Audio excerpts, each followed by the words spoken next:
Whoa, Hey, cyberpunk, baby, cyberpunk. No, How are you?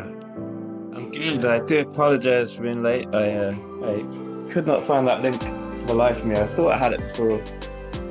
No worries. Hey, you should have seen us about 20 minutes ago trying to be like, how do I hit record on this?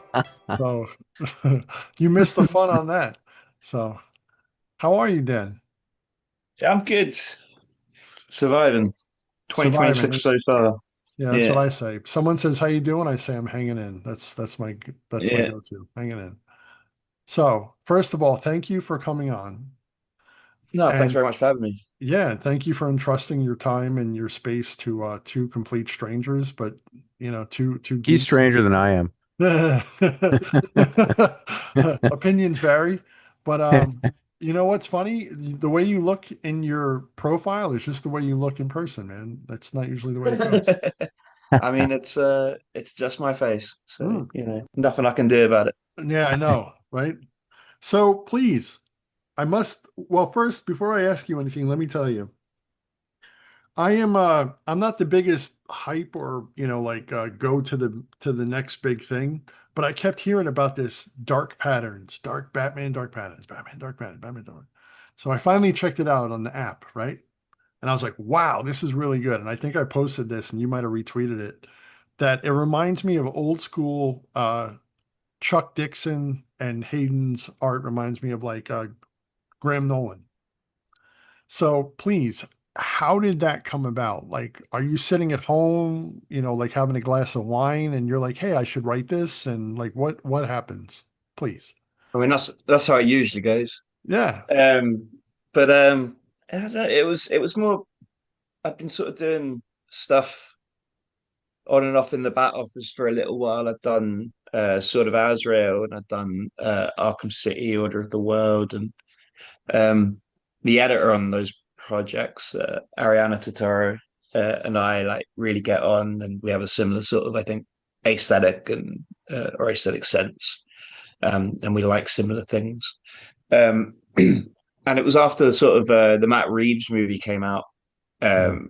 We got to talking about how there wasn't at present a sort of more grounded street level book of Batman just doing detective work. Mhm. Um, and I'm very into that kind of thing. It's the sort of stuff that brought me to the character to begin with, um, or that interests me about the character to begin with.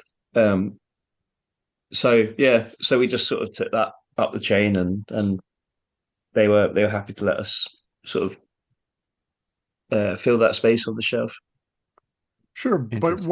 like, were you influenced? Were you a 90s kid, like reading those comics with Chuck Dixon and like Alan Grant? Or like, because like Yeah, I said, it's very reminiscent. So please were you pulling those off the rack? Were you discovering trade paperbacks? Like, where do you come from with that? yeah, no, definitely. I think the library did a lot of the sort of heavy lifting there, and sort of Denny O'Neil and uh, just like the sort of pre and post Nightfall era as well. Mm. Mm. All that sort of stuff was sort of stuff that I read quite voraciously when I was younger, and I always really liked.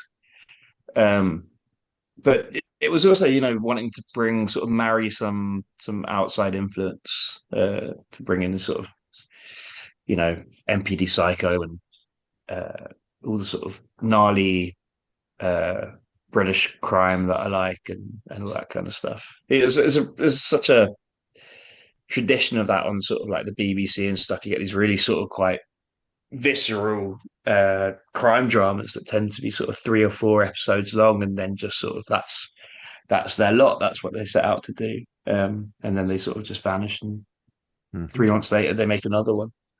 So I think sort of just came from that kind of tradition, and then that kind of marries well with that sort of Alan Grant style of Batman story.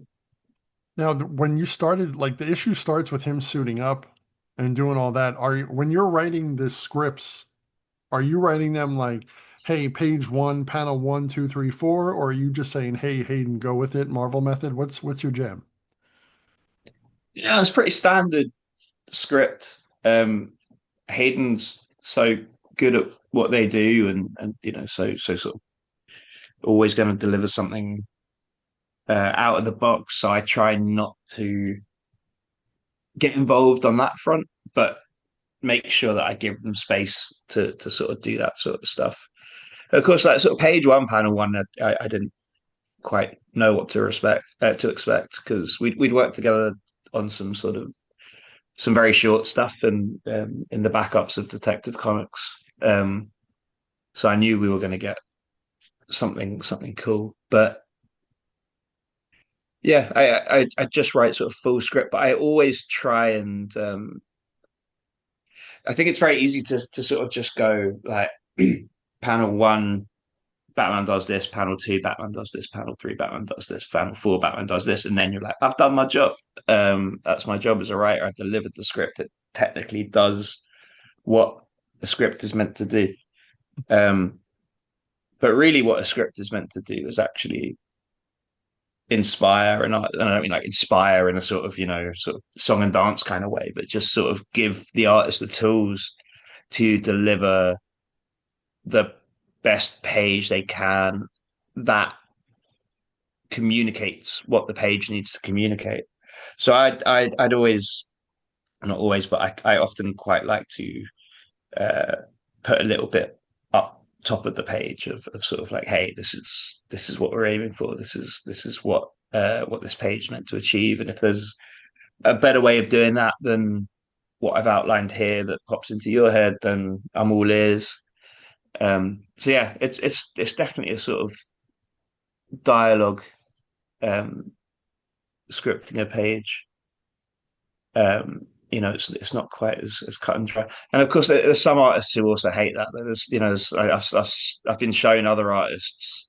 Other artists have shown me sort of like pages of script that they've printed out, and then just sort of gone over with a sharpie and blacked out everything that's not the specific panel description. Uh, but that's not generally the way I prefer to work. Sure, sure. Well, I thought it was super cool the way it's set up. So you got Bruce like getting suited up, right? And then you see him at one point, he puts the mask on. You see from the nose down his teeth, right? He's getting serious. Now, indulge me for a moment. Speaking of the Batman, so he's in the Batcave, and I think it's like page three or four, and it says, 3 years of stalking her streets at night have taught me there are heinous things in Gotham I can do nothing about. I cannot save people from themselves. Instead, I grit my teeth against the pitch black tumult of her chaos. And then we head toward the bat signal, and it says, we head toward the bat signal, and come on, page. It says, and wait for a light to cut through the dark. And the light that cuts through the dark, obviously, is the bat signal. Dude, when I read that and the way it's shown, Batman, Dark Patterns, We Are the Wounded, Part One, I instantly thought of like Graham Nolan or like Norm Brayfogle art and Chuck Dixon or like Denny O'Neil or Alan Grant, right? I was like, whoa, I felt like I was pulled back to that magic time of reading. So I thought that was awesome. That was an awesome setup. Oh, well, thanks very much. Yeah, It was, he definitely likes a dramatic monologue, doesn't he? yeah, He's a dramatic guy. He's dressed up as a bat. yeah, right, right. There's what is it? Theatricality and deception are powerful tools, Mr. Wayne, right? Yeah. And what about the bookcase? Was that your call or was it Hayden's? You know the one from the 66 show where he pulls the neck back and presses the button? You know what I'm talking about? That was yeah, that was in the script. That was in the That was script? definitely script. I love marrying all that stuff. But what I think what Hayden really brought was the I, I love all that stuff. I do like I love sort of being able to marry all the sort of versions and sort of you lean a little further towards this side or that side depending on the circumstance, depending on the story you're telling. The sort of goofier stuff or the more abstract stuff. The sort of Silver Age stuff or the very grungy sort of crime stuff. Um, but where you can marry all of that is always my favorite bits. But Hayden really, I think if we'd had someone else drawing it, and what was in my head before Hayden came on board was definitely a sort of shadowier aesthetic. Just all in all, there's plenty of shadows in the book, but a sort of a darker bat suit that sort of shrinks into the shadows and sort of keeping him in silhouette probably quite a lot of the time, was kind of what was in my head. And then Hayden immediately designs this bat suit that sort of marries Keaton and West and sort of Mazzucchelli and like all of this stuff in one suit. And it was like, no, this is perfect. This is exactly it. Like we are going to keep. So it sort of definitely inspired me to pull more from sort of 66 and stuff, especially as we sort of went on. Oh man, that's like music to my ears. I was telling Scott, I was describing it. I'm like, it's like Pattinson's Batman with like the cowl. It's like 60s cowl with like the eyebrows, right? But the suit is also darker. It's like, but it's also old school. It's like dark blue with gray and the big pronounced bat symbol. But it's not cheesy in that like Batman 66 kind of way. I love the marriage of the two of those, and I'm glad I picked up on what you said. So that really was like, yeah, like I felt it and saw it when I was reading this. Yeah, yeah. No, I'm glad that worked for you because that was very much, what we were aiming for. No, And dude, I know and Hayden will be pleased to hear that too. yeah, if you But please yeah, like share it. it's such a fine line and such a balance, and like I also think maybe in some other styles that suit wouldn't look as like damn good as it does in Hayden's. In Hayden's, yeah, even the way it's colored, Mm. this And wouldn't work. that's Triona Farrell. I need to. She doesn't get her flowers enough on this book because Triona's coloring is such a big part of the comic, and she did such good Yeah. work. Yeah. The colorist can totally make or break. Yeah, with this, I was like, I almost got like Batman adventure vibes slightly. Mm. And I was, but from the coloring, but the story and the art helped balance that out. And the colors weren't too bright or shiny. It was like a nice meld. And then also, I saw like in the first few pages, there's even like a car from like the 1930s, like in Mm. Batman animated series. And then Batman's coming with this big tanking black Batmobile. So I got like animated series vibes too. So I assume both of you Yeah, guys came up on that.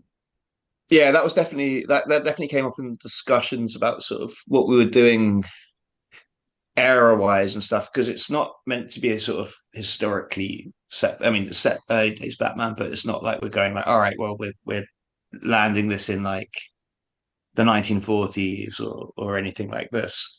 But I remember bringing up sort of early on that in the animated series, the sort of ethos that they went with was that the 1940s had just basically become fashionable again. Yeah. So the sort of 90s technology was available to them, but people men wore hats and cars looked a certain way and stuff. So I brought that up kind of early on when we were sort of figuring the style of the book out, and I did see a sort of light bulb go off above Hayden's head. Sure. Thank you for that. And I got to tell you, the wounded man, how in the world did you come up with that? Because that's like the most bizarre, but yet it made sense the way you explained it and all the technical terms. Where did you get the thought? B, how did you research that? Go. Yeah, I mean it's right there. It's a sort of 15th century uh, medical illustration. It's actually kind of a index page. It's a man with all these sort of different maladies, all these weapons sticking out of him and stuff. But he's standing there looking quite serene. Um, and it was kind of an index page in that you were meant to sort of each sort of bit was labeled, and you would turn to the sort of axe in the head if you were trying to fix someone with an axe in their head, I guess. Um, and that was sort of that had sort of lived in my head for a long time. It's used in other things, you know. It was used in sort of Hannibal and other bits and bobs because it is a sort of very striking image.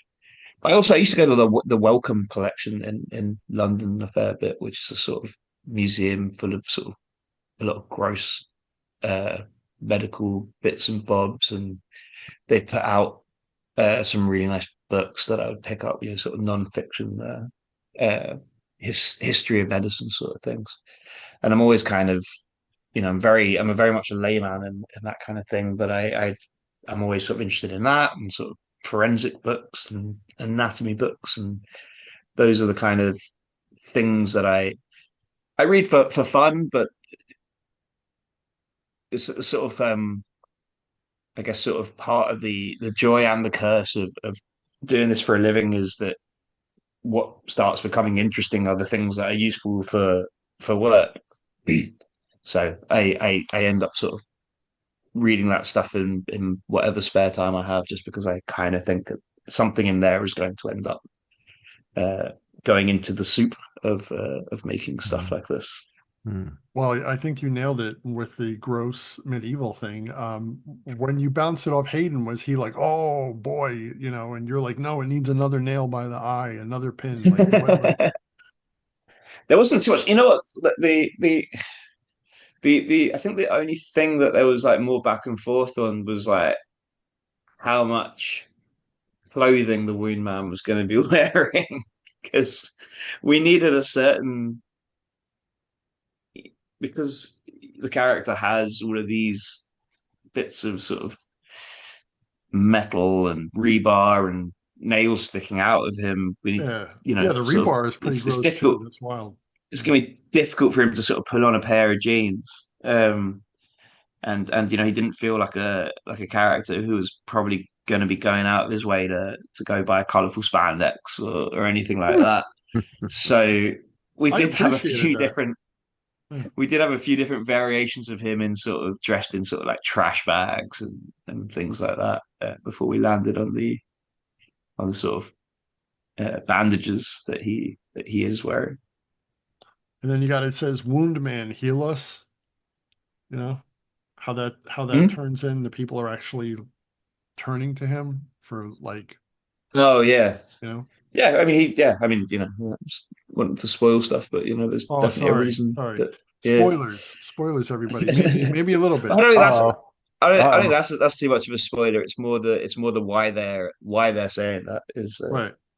is the revelation of who he is to them, I guess. Yeah, yeah, Is yeah, yeah. And then we go to what the next one was the old man with his what grandkids, right? Was that the next it's, story? that's the third. What was the second? The second one was the voice of the tower.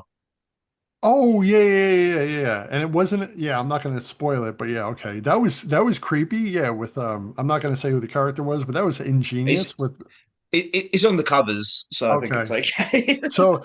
So listen everyone, it's it's Scarface, you know, sort of kind of, but it's not like the Scarface. That was really cool. And then Yeah, I was pleased with that one. yes, that no, that was well done. I and like to have the whole building almost kind of be like Scarface, like where is this coming from? Because everybody's, you know, scared out of their wits still and like loyal to him, her, that person. And then the third one was the kids, the and the grandpa. How did Yeah. how did you come up with that one? Because that's you know that's not even a Batman villain or Batman villain-ish. It was just kind of like random. Like where is that from a neighborhood that you used to hear about or something in the UK? Was there like a folk tale about that or I mean, there's different sort of, you know, neighborhoods like that across the world and across. I always like sort of like I think all of the stories are about Gotham in that book. You know, it's different sort of crimes of Gotham. And I like Gotham as a sort of city that is kind of an amalgamation of all cities. I will sort of die on the hill that it's more New York than anywhere else. yeah. Do you tend to Uh, approach your thought process from the bottom and work up, or do you prefer to come from the high level and kind of like then start dialing down in? How do you think that works in your mind? I don't know that it's really either of those. It's generally a sort of something becomes interesting, and whether it's a specific story, like a news story or anecdote um or a bit of dialogue or sort of like an interesting thing to Okay. have happen to a character or to put up against a character, particularly when you're dealing with sort of archetypes like Batman. Hmm. um I don't know, with that one, I think it was a mixture of wanting to do it was sort of doing. I was interested in like doing like historical gang Gotham, because we've had sort of the sort of modern thing of the villains having their gangs and their henchmen and kind of stuff. I'm like, okay, but this is a city that will have had a history of crime and a history of gangs, and the Hmm. sort of the one we've heard the most about in those terms is the Red Hood gang. But what was that before it reached the modern day? Because that felt like something that had become its own kind of folklore. So that was definitely sort of one of the things that inspired that story. And I like the idea of like a neighborhood of Gotham that even Batman didn't understand, that was kind of had become so dilapidated and so sort of closed off that it didn't really think of itself as part of Gotham anymore. And that was the sort of the whole rookery idea.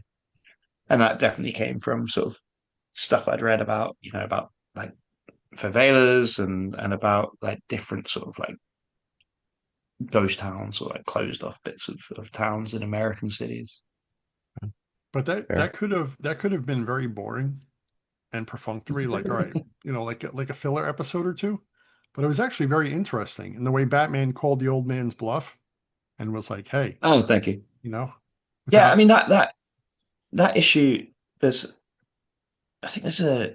I don't know where it came from. I don't remember where I read this like a long time ago, but as a sort of piece of writing advice, which was slow down the things that should be fast, and speed up the things that should be slow.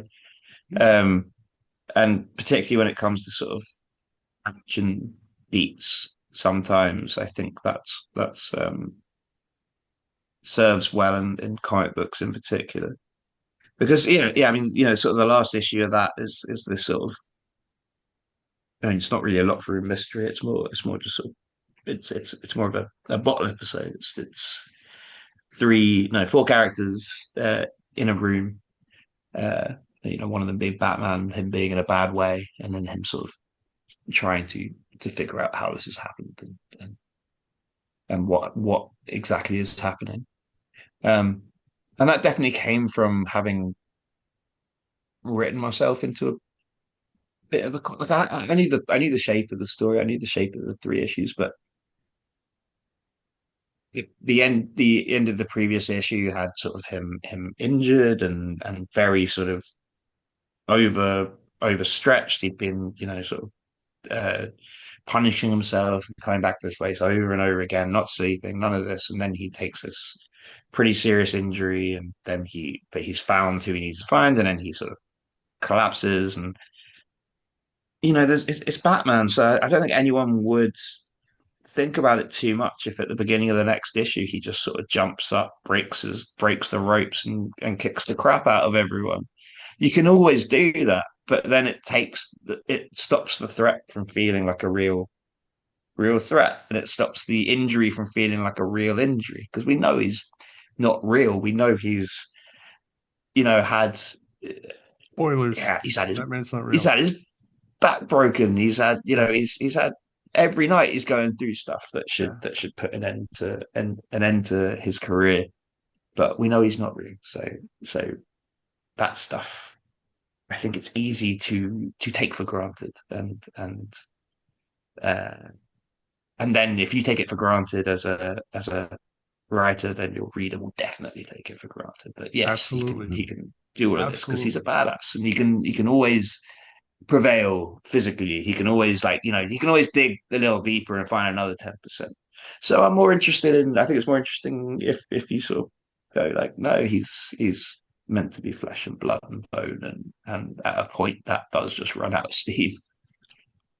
Well, I So I think appreciate. so. Yeah. So I think that's why or what I was hoping would stop that from feeling in any way like a yes, it's a simple story, but I think there's a lot of value in that. I think the simple stories sometimes carry a lot more weight. Was it Arkham's Razor or Occam's Razor, right? No, yes, no. Yeah. Okay, What is it? thank you. Yeah. Occam's Razor, where it's the Yeah. simplest answer is the best Hmm. answer. See, now Yep. Grant Morrison, Dan, he would have been like, oh, Batman learned this ancient meditation trick with like these monks from 3,000 years ago, and he was able to like stop the blood with his mind or something. So, Sometimes, but Morrison also at other times will do this too. Morrison will slow stuff down.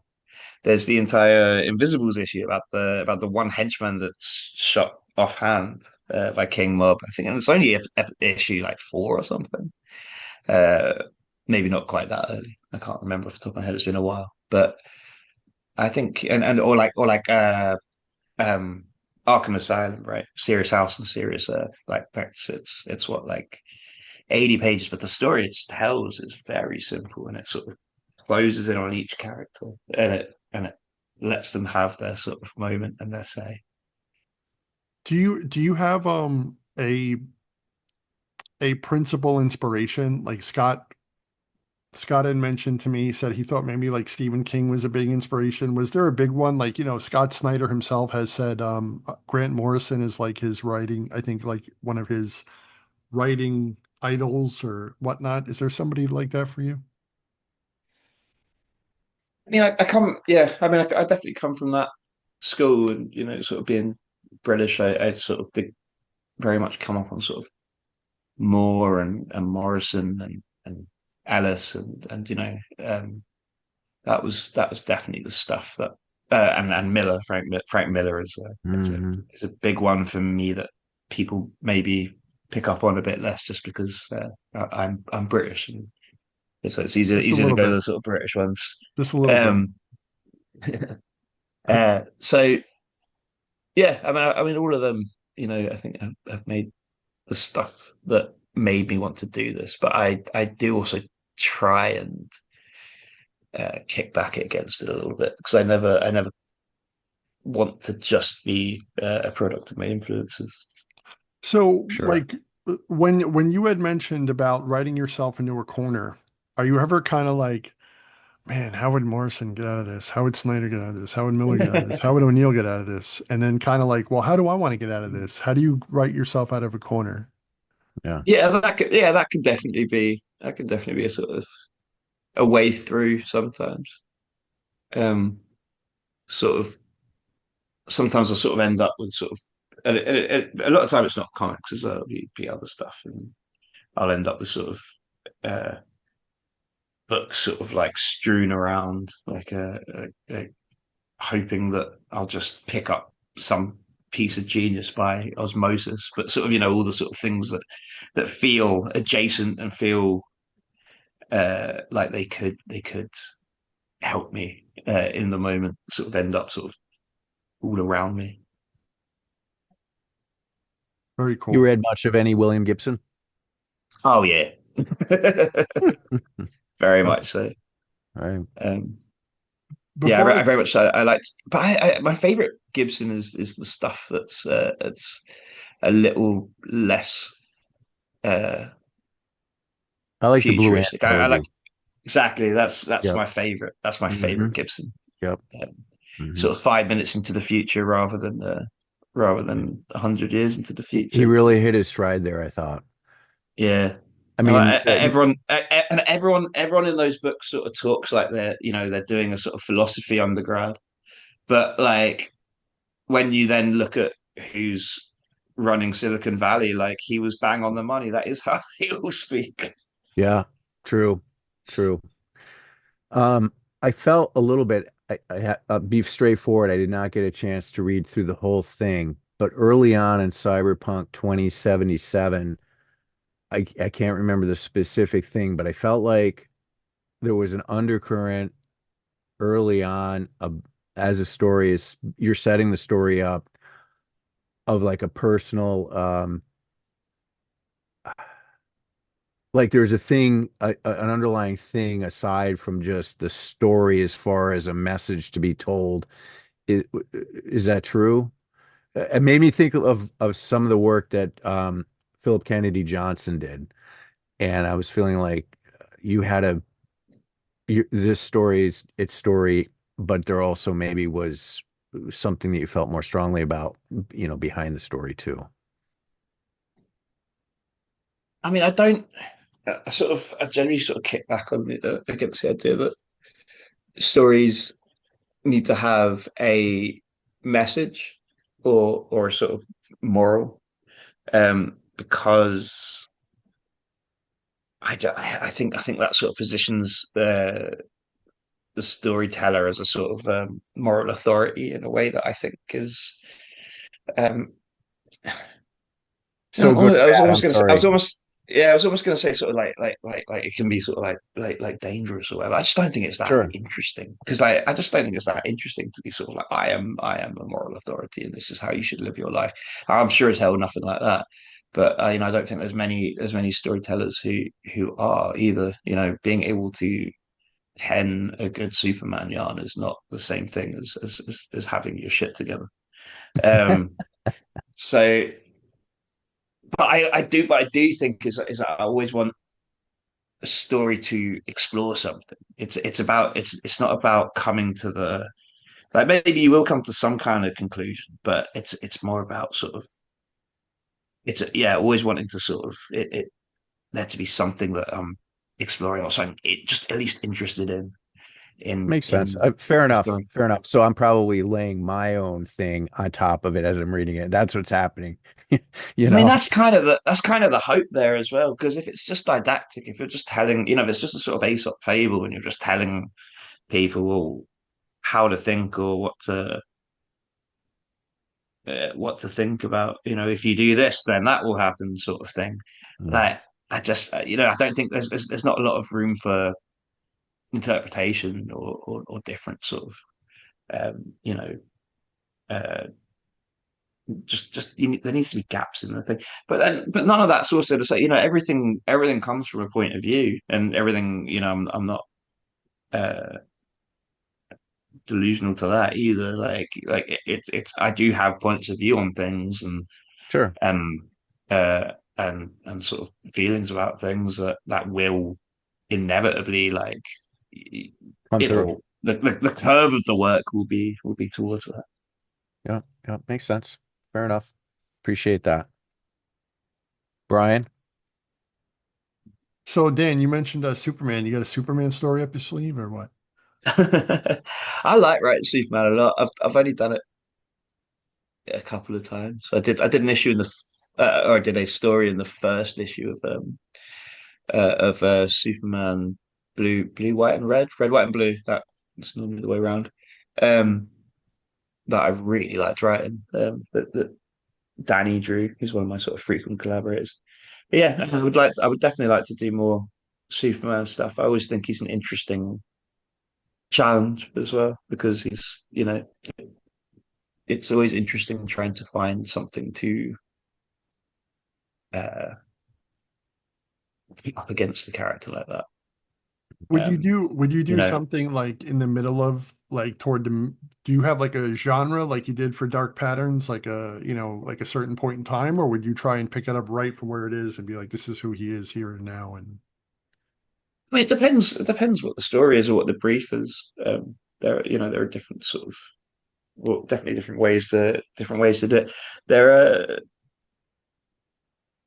yeah. I always like what I do. Always like is trying to, and I think this is a lot of what I think did resonate with people who like dark patterns is not taking it's like I was saying about the sort of having him be flesh and blood and letting him get hurt and dwell on that, um not taking things for granted because it's so easy to sort of start taking what these characters can do for granted, and Superman's an even more extreme version of that because it's just, we've seen him do fantastic feats for so long. It's so easy to become desensitized to that, both as sort of as writers or as an audience or whatever, and just be like, all right, well, we've seen him, you know, fly around the world. We've seen him lift, uh, you know, mountains and win all single handedly and all this kind of stuff. So what's next? We need to keep going further and further and further. And I don't think that's necessarily the case.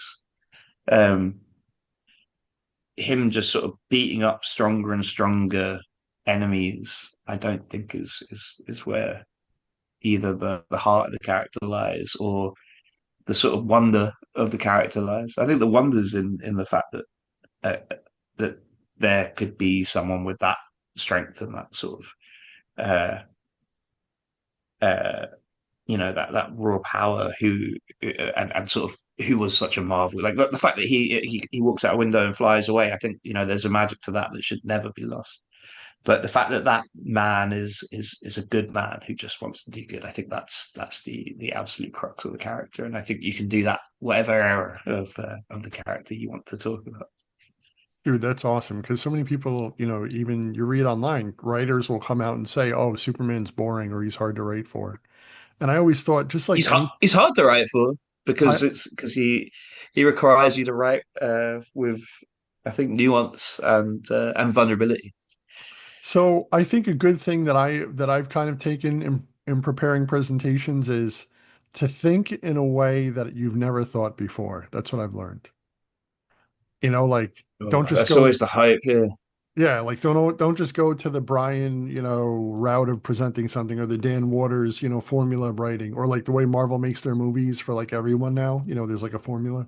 Mm. Like think in a way that you've never thought before. Like what would Superman be like against this or that?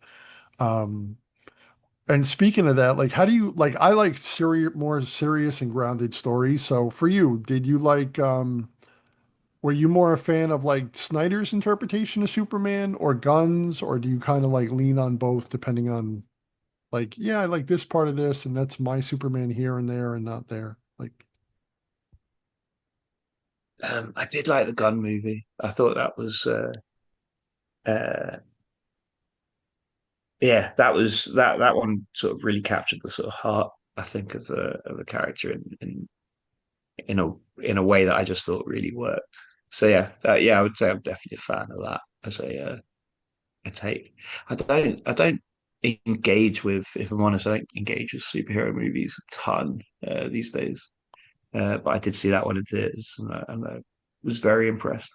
so was it when you say hard, is it hard for like being like there's some people who don't, for instance, other people on YouTube and podcasters, they don't listen to other ones because they don't want to be influenced. Mm. Is it because of the influence side, or is it just kind of like, it's not my jam? Um, Or is it both? A little of each. yeah, I mean, I definitely engage with them, and it's good to sort of keep abreast of where it's. I guess it's that in order to sort of aspire to move things forward, at least like for myself, I think if that was my primary diet, it you are what you eat. So if that was sort of my primary diet in myself, like it would be harder to try and come up with new things or to try and sort of uh, write in a different way. Like I always go back to that. It's kind of what you're saying about trying to write in a different way. I always go back to like Saga of the Swamp Thing, um, and Moore's work there because I think that's one of the first comics I read where I was like, oh well, this is just this is mind blowing. This is just incredible writing, incredible art, and people will like occasionally ask me, if I have, I think most sort of British writers, particularly ones working at DC, get asked if they have a Swamp Thing story, and I'm Hmm. not averse to doing Swamp Thing, but really, what Moore did that was so interesting there was that he just moved the camera around. Like everyone had been approaching Swamp Thing from this direction, and then he just goes, "Well, what if we just move the camera there?" And he didn't he did change some fundamental things about Swamp Thing, but they were there. They were inherent in the character to begin with, and I think he was able to do that because his he was looking at it in a different way. He was looking at it askew because his influences came from so many other places other than the comics that came before him. Um, Ron V did an incredible new Swamp Thing, but it's because he had this entirely different cultural well to like draw from, and he He's a did that super so interesting well. guy.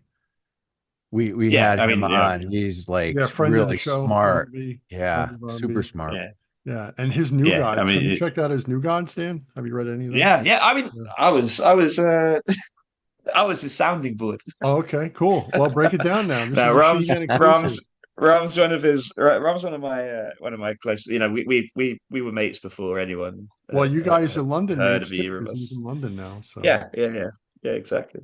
Cool. I mean, I'm not. I'm not. I'm in New York now, uh, but we both lived there for a long time, uh, and would hang out a lot. But have you yeah, been? so yeah, I guess that sort of sorry, just go back to sort of No, go ahead. Please. the swamp thing of it all. Like my interest in these things tends to be like, where can you shift the camera a little bit and do something new? And that's just intrinsically not generally what superhero movies are for. They're Mm. to introduce the fundamental of the thing to a broader audience. I mean, not that that has not that the sort of take hasn't been done. There are like very different versions of characters that hit screen, or especially with under sort of Gunn's watch, like Peacemaker ever whole new versions, which does like Peacemaker takes the lens and shifts it and gives you a different interpretation of that character, which I think is interesting work. So when you're watching, so again, when you watch, so for instance, we had Drea Letamendi on. Are you familiar with her work? Yeah. No, I So don't think so. she's the psychologist to like she's I think what Babs Which Tarr made her Barbara Gordon's psychologist therapist in the comics. And she's on like a lot of the animated special features. So Cool. I had asked her, I'm like, are you able to ever turn it off and just enjoy things and not just like constantly evaluate people subconsciously or whatnot? And she said it was challenging. So for you as a writer and how in depth you've talked about the camera, the this and the story and the structure, like when you're watching a movie, can you be a fan or is it challenging to turn that off? Yeah, you can't really turn that off.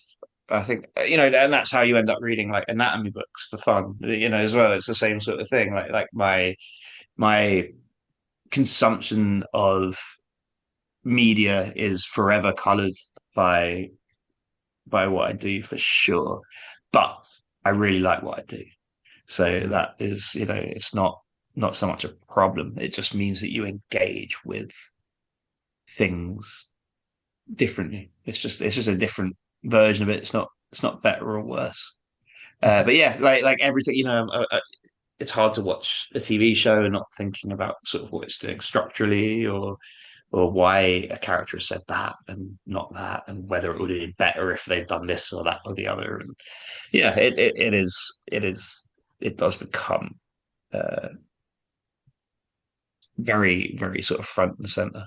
It's a relief when I go back to sort of like British panel shows and stuff like that, because it's like, okay, this is something I still notice the structure and things, and how it's edited, but in general, there's not so much that you can sort of uh, analyze. yeah. Yeah. Interesting. Cool. Thank you, man. I've got like three more things. You've been very gentlemanly with your time. Thank you. And Yeah, I no problem. I'm, and I I'm, I'm happy appreciate to. No, and we both appreciate how much you've given us. You've, opened up and not just short answers. So thank you. You've been a pleasure. Number one, regards Alan Moore. Have you ever heard of his magic room where he talked to Gandhi and Jesus and who else was it, Scott? Oh, I don't. I talked Yeah, to Gandhi and Jesus and I somebody think it else was in there. Rob Liefeld. Yeah, yeah. Rob Liefeld said that. Yeah. Have you ever heard of that? But Alan Moore talked to Rob Liefeld in his Oh, magic no, room. well, Rob, Jesus, yeah. Jesus, Gandhi, and Rob. Yeah, Yes, so like exactly, so exactly. like Rob, I don't know if you've ever listened to his podcast. We're big fans. Rob Observations with Rob Liefeld. He's a great historian and he's got a lot of good stories. But he said back when he, was with Image and Extreme, he would pay Alan, I don't Yeah, know, like $20,000 a month back in the 90s for scripts. And then Alan would call him and be like, Rob, I was in the magic room talking to Jesus and Gandhi and like someone else. And he would have these wild stories and Rob would tell them. So I didn't know if you ever heard of that before. that sounds about right. Yeah. I've got his big, The I've got the, wizard, I've because got he the, was a wizard or yeah, something, or he is a wizard. And yeah. I got the big bumper book of magic he made yeah, with Steve Moore.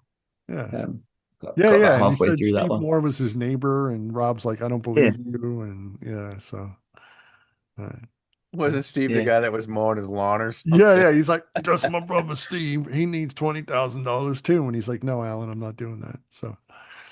So anyway, like we highly recommend Observations on, whatever podcatcher. I think you really like it I'll too. check it out. No, it's awesome. Yeah, I'll It's check it it's out. definitely there's even some like your boy V Ken on Nightwing. This is a good Hmm. segue, by the way. Your guy V Ken Marion on Nightwing.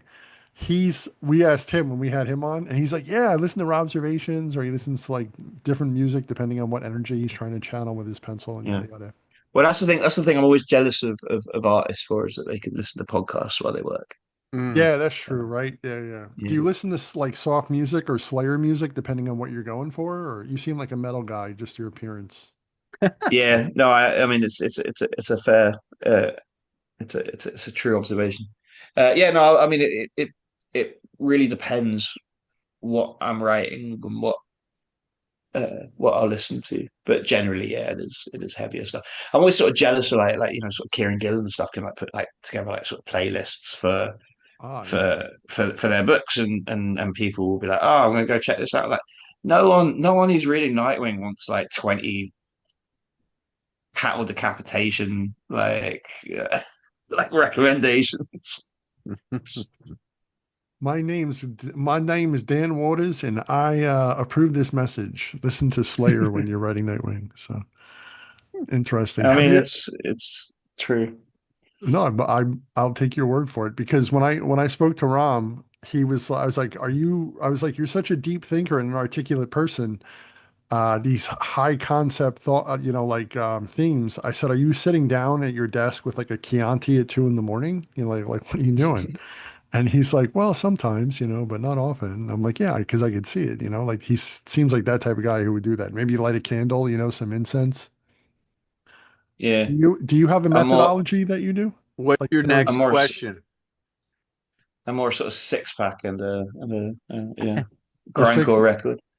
Nah, I mean, a six pack, a Metallica t-shirt or something. And like, do you yeah, do you do you have a writing station when you write, or is there a part of your home that you write in, or you just pick up a pen it's when you just tickles you? yeah. I've just I sort of work from yeah, what used to be a sort of kitchen table has been sort of commandeered as my desk. I'm sort of kind of anti the uh, bells and whistles because I think they're a great way to not write. Mm. So I use the same kind of notebook that I've always used, which is like just a sort of moleskin, and the quality of them has fallen off the cliff. But because it's kind of what I've always used, I keep letting them mug me off, and I keep buying just because I don't want to think about it any further than that. I use the same kind of pen all the time, which is just one that I find smooth. I haven't got any fancy ballpoints or any fancy sort of fountain pens or anything like that. I'm left-handed, so I would like smudge My the ink man, I'm across the left-handed page too. anyway. I'm left-handed Yeah, do you too. always like smudge the ink across the Dude, page? That was yeah, the that was Yeah. smudge, always like that when was all I the way through school. Yeah, when I Yeah, draw, I get the smudges on my hand and then I have to go back and erase yeah, the smudge off the yeah, page. and And like, exactly. the roll on the notebook is digging into your forearm, the metal. Yeah, yeah. Like this. Yeah, so I don't use one like that, a notebook like that. But yeah, just like a pen that I just find is writes smoothly because I want as little friction between, you know, getting the idea out of my head onto the page. Um, and I just have I use that. You have a busted ass old laptop, um, and that's kind of it. There's sometimes Okay. there's Chianti involved, but not every Right. day. That'd be too So much. That'd be too much fun. so Ramvi you or not, I appreciate that. Thank you. Though he could be a lefty, but I think he's a righty. So Yeah, no, he's not. He's not. He's yeah. No, I'm the. Don't know. I'm either the Jekyll to his Hyde or the Hyde to his Jekyll. yes, Depending yes. depending on who you ask, I guess. When it comes to Nightwing, I am not ready yet. But again, this is another one that has gotten a lot of praise. I'm sure you've seen it online on X even. People are like, "Oh my God, this is so good." And before you came Tom Taylor, and that's like, "Oh my God, Tom Taylor, best Nightwing." Where are you coming from with Nightwing? What was your exposure to the character, your inspiration? How did this come to be? Please. Yeah, I mean, again, sort of having been into the sort of very into the sort of 90s comics and stuff, like I definitely always sort of knew the character, and the animated series and the New Adventures. He's in them, and so I was sort of generally the character, always sort of well aware of the character. Yeah, Batman was always my jam to begin with. I was a sort of gothy, metally kid, and he was a gothy superhero, and I like superheroes, so he was the best one. Um, Kind of simple as that. So everything that was kind of adjacent to him, I sort of knew probably more inside out than most other comic book stuff. So I definitely came in with a good knowledge of Nightwing when they asked me to write that. And I was very aware of the sort of stuff, the stuff that Tom and Bruno had been doing because it was such a sensation, and I think it was Yeah. sort of Sensation. Listen. um, yeah, did sort of set a new sort of standard. And so yeah, I guess the way I went in, and because I was doing dark patterns already at that point, I I decided that I would kind of go generally sort of like a little more maximalist with Nightwing because I didn't want to. I was also I wanted to be sort of conscious and um, respectful of the fact that I was coming onto this book with issue 119. That was my first issue of Nightwing. Hmm. Um, so I didn't want to just sort of uh, dig my heels in, chuck everything out, and go like this is you're in my house now, sort of thing. It's like there's people who've been reading this book for 118 issues, and um, I wanted to make sure I was respecting that and respecting the stuff that Tom and Bruno had like brought to the character. So I definitely that was sort of stuff I was going into. I was like, okay, what's the next step of this story rather than and uh, but I also I kind of figured Tom and I are quite different writers, so I wasn't too worried about um, just like worrying about differentiating myself from it and stuff because I was like, okay, the sort of things that they were doing, even just through my lens, is going to look different. We just have, we're just different people. We do a different thing. Um, so yeah, that was definitely the sort of general approach.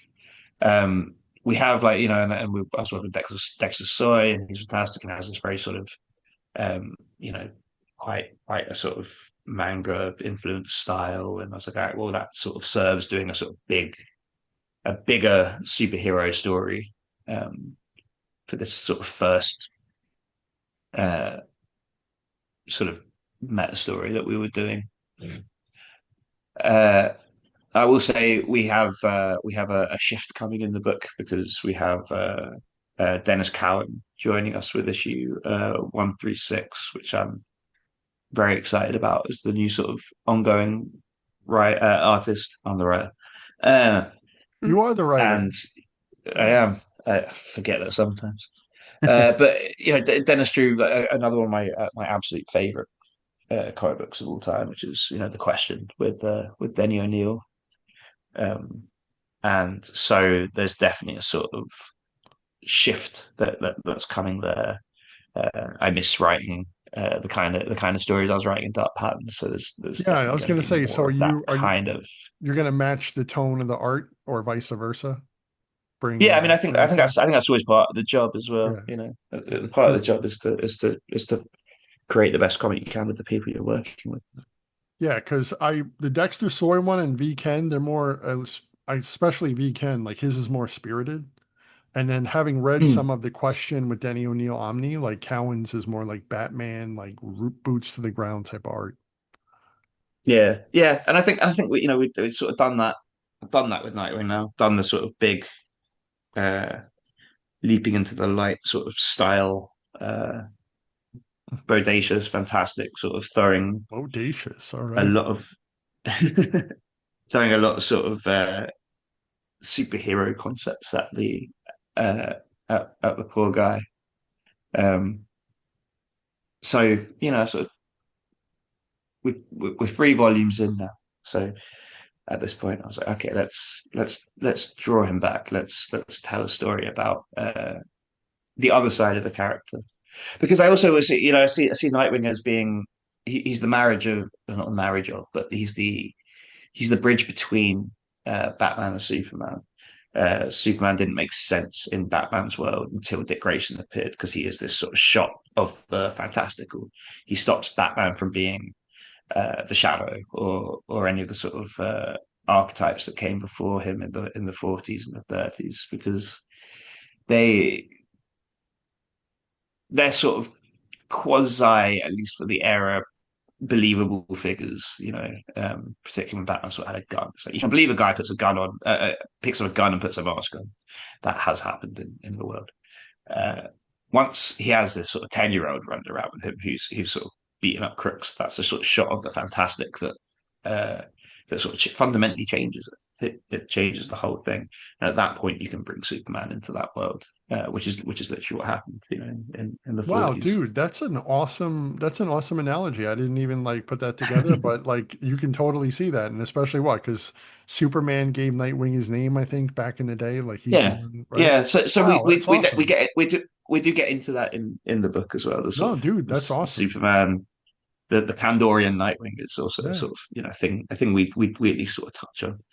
Um, but I sort of feel like we've done the Superman side in these first 3 volumes, and now we're swinging the pendulum back towards the Batman side, um, which I'm just really excited about. That arc starts in March, so I really hope people sort of check it out. What number, Cool. issue number? Maybe 136. 136. Okay, so on with the show. Did you come up with that, or was that passed down from editorial? Yeah, no, that was mine. Yeah, Dude, that's that's awesome. On with the show, thank you. circus, and then that's all. Isn't that also like a British thing? Like, get on with it. Isn't that like a marriage of both of them? Right? Is it British? Maybe it is. There's more Get on with Britishisms, it. more Yeah. more things. Yeah, more things are Britishisms than um I Oh, realized before I interesting. moved over here because Hmm. people I'll sort of say things sometimes and my wife's American. She'll just Oh, sort of she stare at is. me and I go like, Yeah, what are you talking about? yeah, yeah. I used to eat Brits and brittle with my backy whack and all this, and it's like, what are we talking about? So we have one listener question for you. Big fan of yours, named on X. It's Damien of Gotham. And she says, OMG, thank you so much. Hello, Dan Waters. You are my top favorite writer at the moment, and I am enjoying your Nightwing run as well as Dark Patterns. I would like to know about your thoughts on Dick Grayson and Damian Wayne's dynamic and how you'd write them together. Thank you.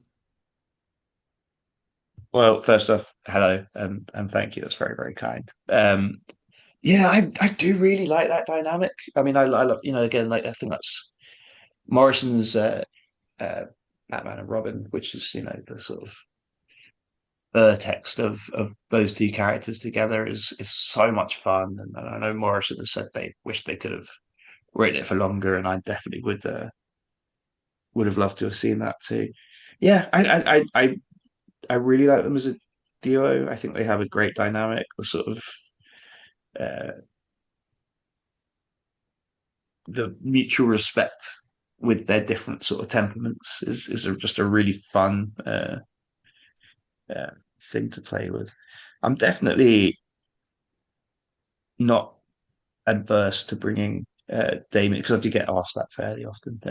Bringing Damien into the story at some point, but it's always got to be with purpose and with the space uh, to let the dynamic kind of shine. I would never want to do it and just sort of do it for the sake of it and not let it breathe and do justice to it. I feel the same way. People keep asking me about, because I've written quite a lot of Azrael, and Azrael and Nightwing bloody hate each other, Mhm. which is a fun dynamic as well. But again, like I love the character, but I've got to be disciplined with myself and not All right. just So throw everything that I like into the story. now you talking, thank you for answering that. You talking about how Nightwing and Azrael hating each other. Can you tell us, do you have any, because having just recently read in the past year the whole Nightfall trilogy Omnis, any plans to bring Tim Drake into anything, or is that he's off the radar with the company? I mean, I don't know if he's off the radar with the company. And it's always a thing. You've always got to be kind of I guess you've got to coordinate these things, because you don't want to sort of get in the way of other people's plans and things, and just sort of putting characters in willy nilly without you can throw a spanner in someone else's works where they're doing something cool and building towards something, or so you try and be sort of respectful of that. Weirdly, the kind of exceptions to that is like Batman and Superman, because they're sort of omnipresent, um, and you sort of expect them to sort of crop up all over the place. So yeah, I can't say I have any specific plans for Tim, even though I do love the character. He was the Robin that that he was Robin when I first started reading Yes, the both of comics. So us. Yeah, yeah, yeah, yeah. yeah. Did you ever collect the title right on the regular, his Robin series? Not on the regular. I had some issues, but that was also like rare for me, because in the UK, like proper, like local, or in London at least, like sort of comic stores, you have to go into central London to go to a proper comic book store, Orbital or Gosh or whatever. And when I was a kid, I didn't sort of really understand or know about that. I used to get these sort of collected.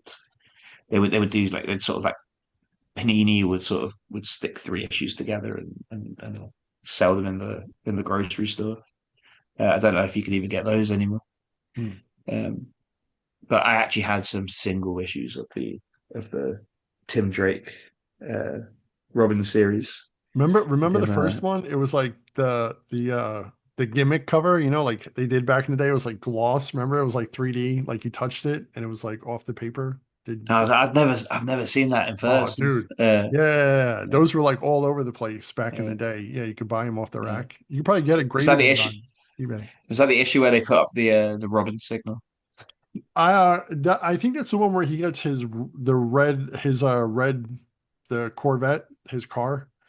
Oh And yeah, like on the front, he's like nice, coming through the window like like this, and it's like shambles of glass, but it's like you could like touch it, and it's like coming off and it's shiny. nice. So, yeah, gimmick cover. Yeah, I wouldn't even be able to tell you what issues I had. It was just I remember it was fighting Anarchy. I remember that. Interesting. All right. Well, that's all I got. How about you, Scott? You got anything else from Mr. Waters? I don't think so at this point. I think it's been really interesting. Appreciate the insight, and you're probably the first person I've talked to that I know offhand that's actually a fan of the Blue Ant trilogy. So that was fun. Ah, that's so good. Yeah, those are my favorite Gibson. Quite a little bit of a margin actually, but yeah. Awesome. Well, dude, thank you for coming on, and please let the folks know, those who will tune in, please let them know what you're working on. What's next? What are you teasing? Can you tease anything that you can't say and be like, I'm working on a super duper secret event or like, I mean, uh, I'm writing Nightwing. I yeah, 136 is quite a jumping on point, I would say, if you're looking to check that book out. Um, Dark Patterns trade paperback comes out 31st of March as well. but the hardcover's out too, right? Yeah. Yeah. Well, I don't know. Oh, I don't know. Maybe it is just a hardcover. I mean, no one tells me nothing. Um, Well, I I'm assume writing yeah, I assume you might get a couple of more shekels off a hardcover on like, you know, residuals or something. I don't know. I don't know how it works. maybe. All right. Well, Um, I'm just happy to be here. Um, what else both am I of working us. on? All right. I'm writing Shredder over at IDW, Shredder. There you go. which Scott's like, is who's Shredder? I'm like, dude, watch the movie. Yeah. it's yeah. So Teenage Mutant Ninja Turtles Shredder, which is really fun. I'm working on the sort of back half of the second arc there at the moment, so that's going to be running for a while. Um, yeah. Outside of that, I've got a lot of stuff I can't talk about. Um, Fair enough. one more DC project in particular that I think is really going to be fun. Can you That tease if it's I a, think is it's it, going. can you allude to the fact, is it an event or not an event? No, it's not an event. It's its own book. It's for a character that I haven't uh, written before. Green I Lantern. don't Awesome. I look forward don't to think it. ever. No, no. But yeah, so that will be a lot of fun, I think. Well, And you I'm were doing my first couple of create your own projects because I haven't really done any since for Image or since uh can't I don't think I can talk about that yet. okay. But yeah, got two of those in the pipeline that I'm actively scripting now. But I haven't Can, done a can you create your share own what book genre since they the are? one hand and the six. Oh, it's horror. I'm Horror. a Okay. I'm a that's my sort of bread and butter, and I've been uh, I tend to end up bringing a bit of that into some of the stuff I write because I can't help it. But doing Just something curious, that's a real bit quick, super quick. No, don't need a mm, lengthy answer. Were you, are you an Ed Piskor fan? Had you read uh, Red Room? I I actually hadn't no. Okay, fair enough. Yeah, I was just Yeah. curious because I was kind of thinking about that. What was it? Coffin Bound, and I was kind of getting a Mm, vibe of maybe like, his some of his work, and I was wondering if you were a yeah. fan of that. Yeah. What about are you familiar with Death Rattle from like back in the 70s or 80s? I don't think so. Okay. I don't know. Maybe A lot of that stuff kind of passed me by.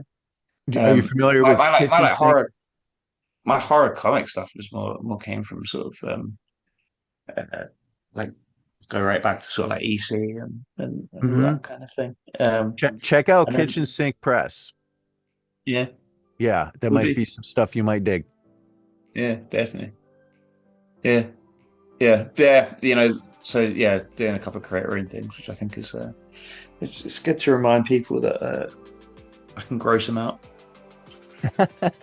Well, I've never asked this before, but I feel a kinship with you in this sense. If you don't want any sort of bits or pieces of it other than to see if you ever wrote like, oh, the Sheehan brothers were murdered in the back alley hanging by their feet, I would take that page and frame it and be like, look, we're Dan Waters alluded to when he came on the show.